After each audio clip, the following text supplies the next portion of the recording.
tabu nitie thura.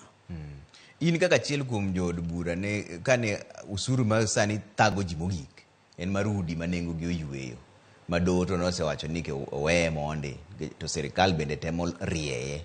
In mani ne od bura, in achiel kuom jood bura manowuok ka report obiro nikech nukwedo repodno tiwuok ikoni ok ibi goye koki, ok ibi goye sei. Sani sirikal temo rieye, bise winjo kochomo kuro sani koso pod oracha racha kaka ni wecha. Wanyisi mokwongo niya,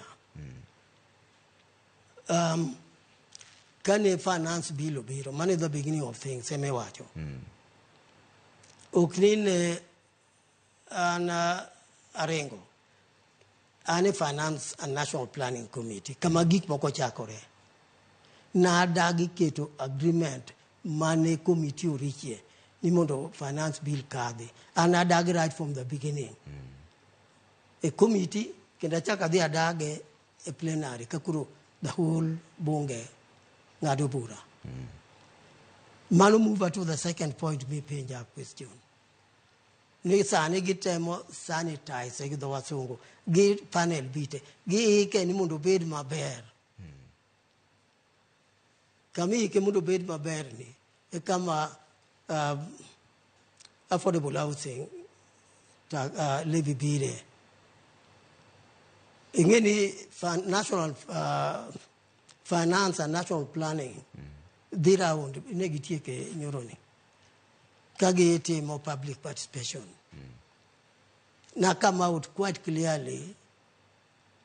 Kinduna the media, ma watch on and okadi participate in that public hearing. Nadagi. Tonikage, can I dagi the main bill finance bill 2023? To my is an offspring.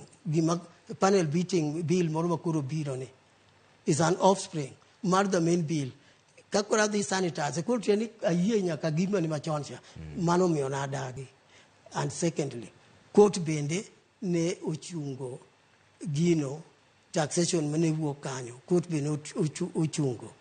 Kuruka court no uchunge. To kora to put the gini nango. Ingeni chutho winju obey law. I'm a lawmaker. To go you bela lots of law to cut the Samakuru law to you to can do law no teach. Gimawachoni to apply in all public and state officers. From president downwards, when you obey the law, then you obey court. To Gamadini many, obey court, what you need to Guru Mondim non gain. To what they mean. To mano kuro dite monango kaka jood bura